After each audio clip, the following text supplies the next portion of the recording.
Hey everybody, I'm James here at Non-Productive, and this is Katie.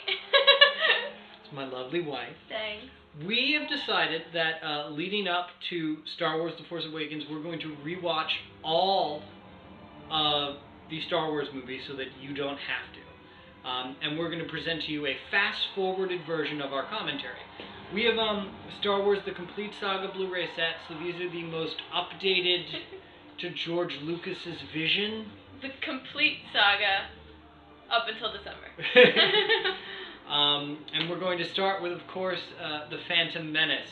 Now, before we get started, when was the last time you even watched The Phantom Menace? I was just thinking that before. I have not probably seen The Phantom Menace in probably a decade. I think we watched it 2 years ago, but we watched it with the RiffTrax version. Wait, if you knew that, why did you just ask me? Because I was curious to see if you remember that we watched it with the RiffTrax version. Wow. Okay. I feel like I didn't even remember much about the film when we watched the RiffTrax version, and then from the RiffTrax version, my takeaway was just how incredibly racist the film was. I think that was the last thing I remember thinking about The Phantom Menace. Well, let's view it without the commentary and see if we still think it is racist. Among other things? Among other things. I'm so excited. I saw all three of the prequels in the movies. I saw the second one like 4 times in the movies, even though nobody likes that one. This movie came out, we were 10 and 11. And a few years prior, all the originals had been re-released, and I saw all of them at midnight. My mom took me. I saw them with my father, but not at midnight. We saw each one at midnight. I got to skip school. My mom even Whoa. put my hair up in the Princess Leia buns. I was the coolest 8-year-old on the block. So I'm really excited to watch all these. Alright, well, let's get started. Phantom Menace, go.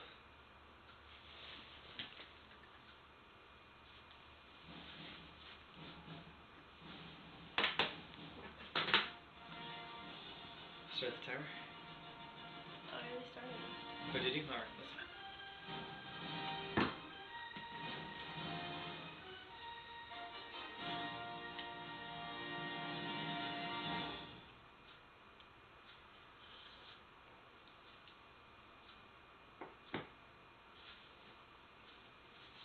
I already have a problem with the new movies. What? It's not going to have the 20th Century Fox music before it, and that is part of the Star Wars intro. It's part of the Star Wars experience. Yeah, you have the dun-dun-dun, dun-dun-dun. It has to lead into it. I'm already upset.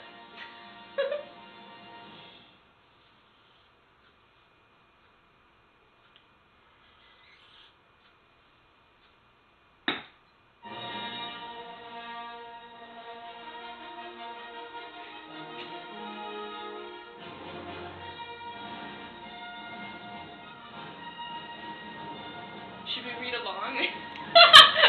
No, nobody's... Episode 1, The Phantom Menace. No one reads this, right?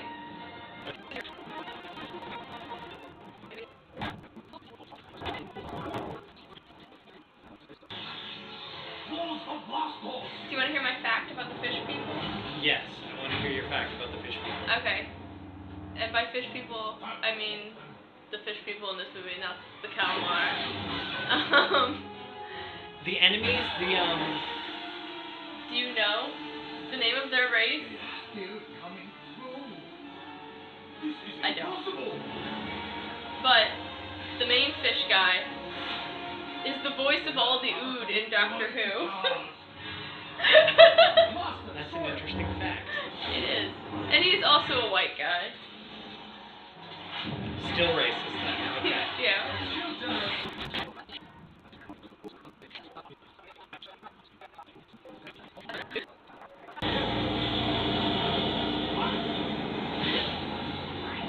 I didn't realize Jar Jar was annoying. From second one, he was annoying. He was in the way. I was just starting to think, man, the CG in this movie isn't as bad as I thought it would be. And then I saw Jar Jar And Binks. then Gungans appeared. And he looks awful. Which just reminds me that there's still a lot of model work in this movie. But yeah, Jar. Oh boy. The ships look fantastic. The ships, yeah, still look great, but a lot of the ships are still model work in episode 1. Yeah, because that looks good. Yeah. So, anyway, if you're following along at home, Jar Jar Binks has arrived. So, Yay! prepare for lots of audible It's sighs. Me.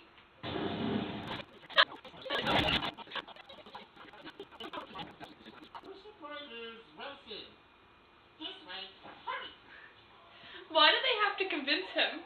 Can't they just be like, take us there?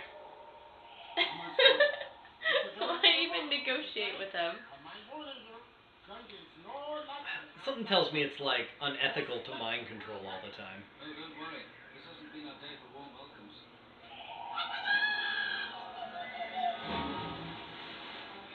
Is he practicing for the Olympics? Why does he have to dive like that?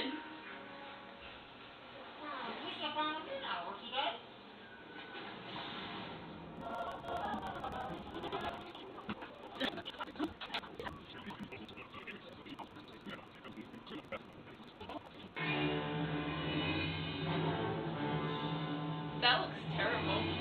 Oh, the rendered landscape looks awful. It looks like the Windows logo. Like, it looks terrible. This shot is beautiful of Amidala. Looking out the window, though. That looks awful, though. Outside the window looks like a bad video game. Ew. It's like mist out there. Like, I don't know.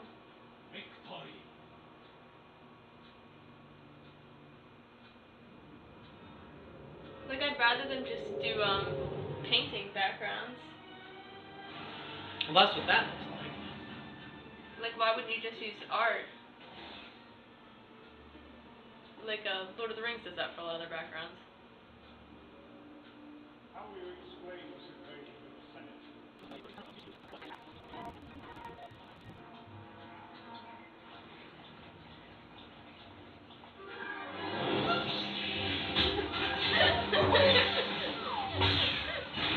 Don't laugh at us. It makes it better if I just imagine that he's Goofy. We should leave the street now. Or like they brought Goofy along with them.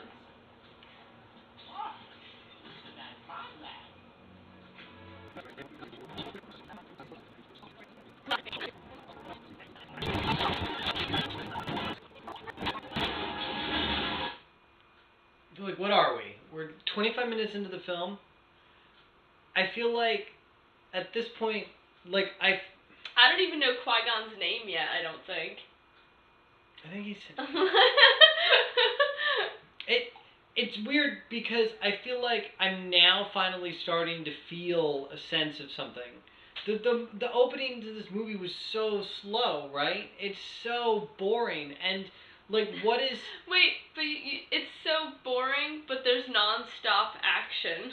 But but it's mostly because, like, what is Qui-Gon and Obi-Wan's stake in this thing? They're kind of like, this is a job to them, you know? At least now, you know, despite the fact that there's no emotion at all coming from Padme, like, at least, like, her and the people from this planet, they have something to lose, you know? This is their fight.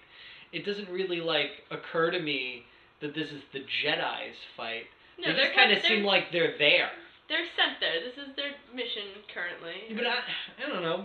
In a story, it's weird that we're following the, you know, it's kind of like we're following the paper pushers, not the heroes, right?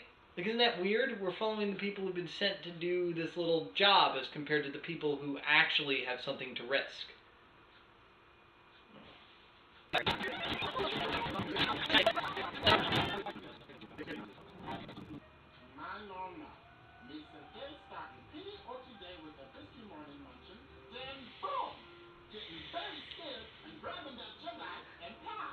Why does anyone ask him questions about his life?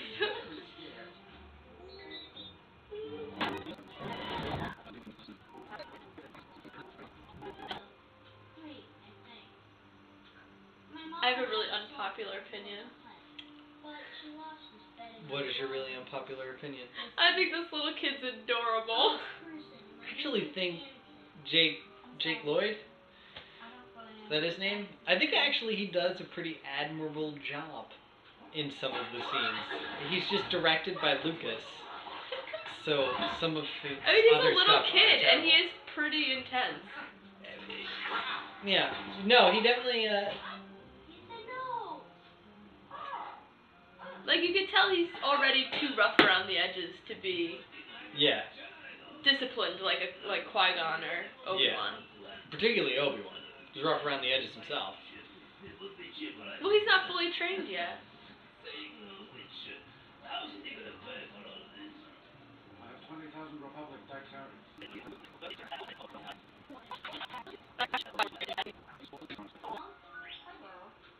I'm quite unsuitable. I think, I'm just thinking of, like, Aunt Beru and Uncle Owen's place, I think looks crappier than their slave home.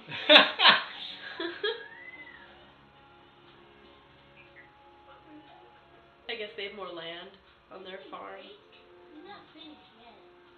He's wonderful.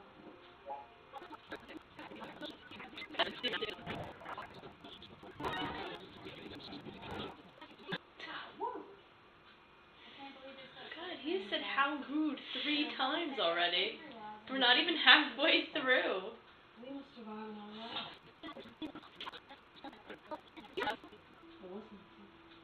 Oh God, I forgot about this. He was Jesus! I forgot! So Qui-Gon and we're about almost an hour in.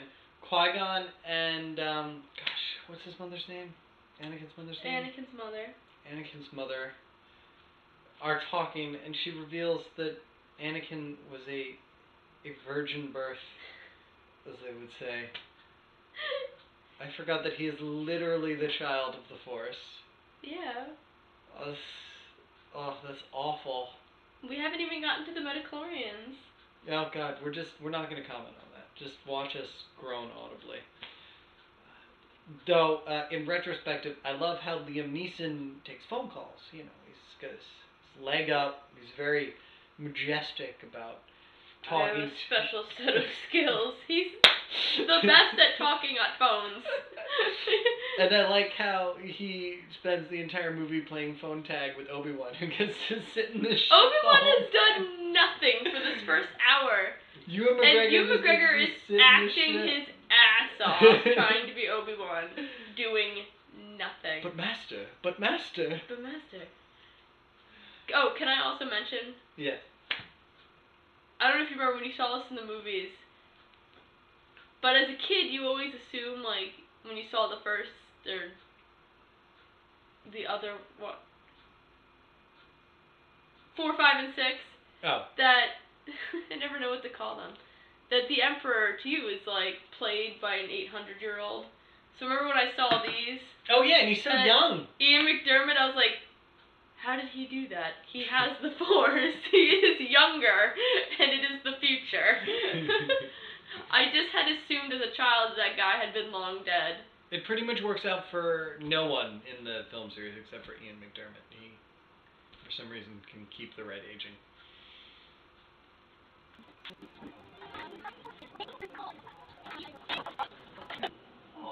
No one in the movie likes him.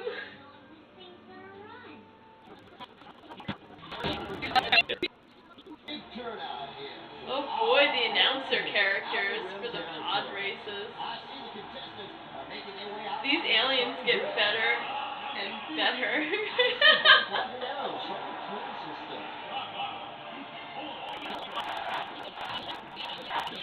Just throw some Jawas in there too while we're at it. Oh my God. We need to have every recognizable character. I don't know, I kind of like that. That was a fun movie.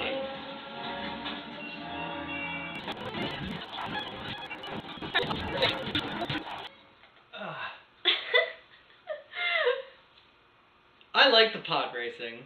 Oh, the announcers, I can't. I think the pod racing's got a lot of problems with it, but one of the things I like about the pod racing... I think it looks good. I think it looks cool, and I think it's one of the few times in the film, particularly rewatching it, that there's any sense of urgency or stakes or anything really.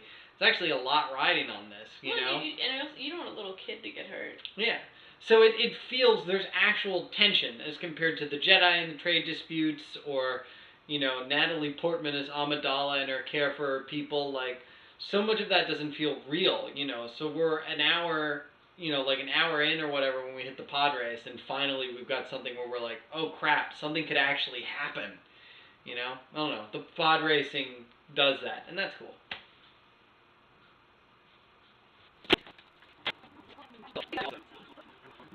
Your mom doesn't sell you anything. I think that's a great line. Make sure mom doesn't sell you. It's such a kid. I have more feels about him saying goodbye to 3PO than I do with him saying goodbye to his mom. His mom's like, alright.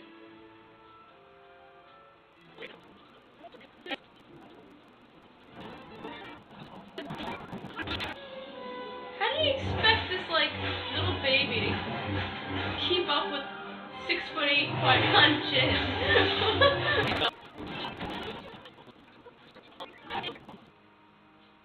Is there like a little jealousy there? Obi-Wan's like, you're training me. Obi-Wan also commented earlier that Qui-Gon, you know, if he had just listened to the council and followed the rules, he would be on the council. So Qui-Gon's got a you know, he's done this before. He doesn't always follow the rules. Neither does Obi-Wan, and neither does Anakin. Troublemakers. Which will put pressure on the Federation,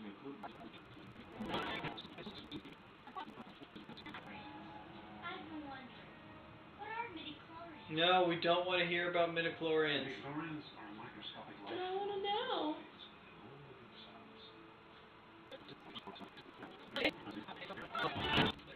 Wasn't even that cool. And now we get to see a giant CGI fight between a bunch of really poor-looking CGI Gungans against a bunch of poor-looking CGI robots on a very flat-looking CGI battlefield. I like the robots though, not the CGI-ness of them, but I like their design. They're neat, and they don't look that terrible, but they don't have to look alive. They don't have to look organic. Yeah.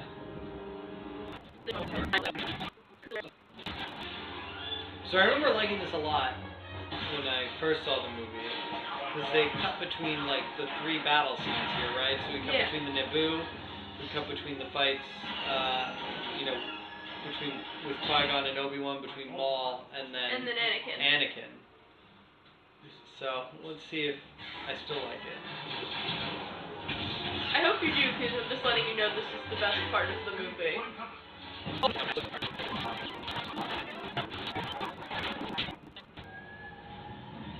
I feel so bad for anybody that got picked to be in Jar Jar's platoon. This is what I'm talking about. Jar Jar didn't even get one shot in.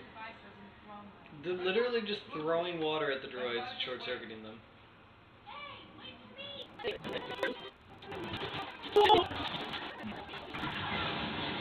So we've already established that the spaceship is nothing like driving a pod, yet he ends up figuring out how to fly it into space. Oh, To be fair, it's he's kind of an autopilot. a genius Jedi and best pilot in the galaxy. They've already made that very clear. Oh, it is on autopilot though. He said, I am trying to override it.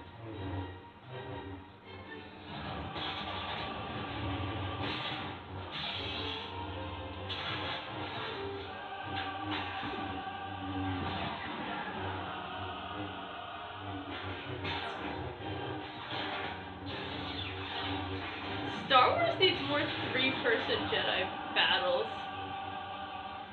To be fair, there's only ever been one Jedi fighting one Jedi at a time before this. The zooming in on their faces, that's... Bam.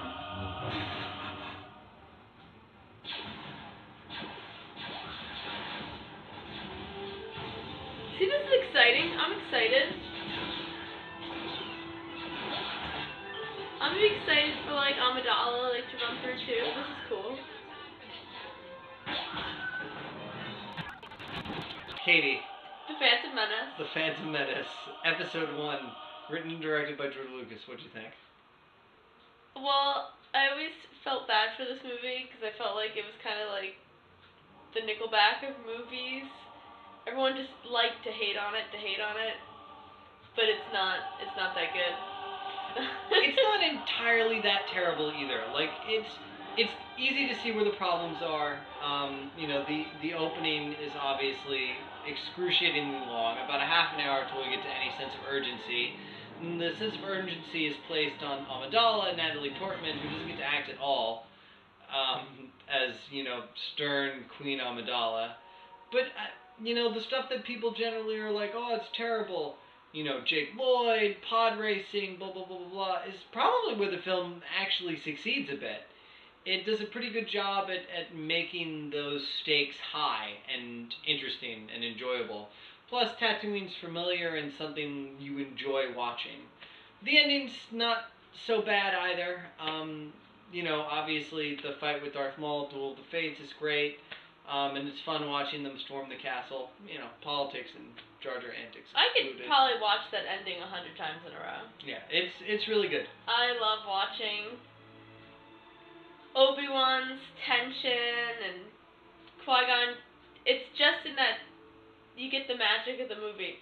You get the whole sense of their relationship with each other without any stupid dialogue. Well, that's the key word.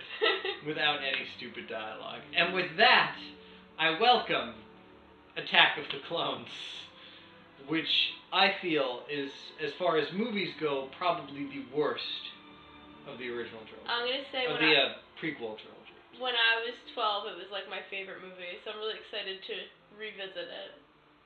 I think you're confusing it. You don't remember.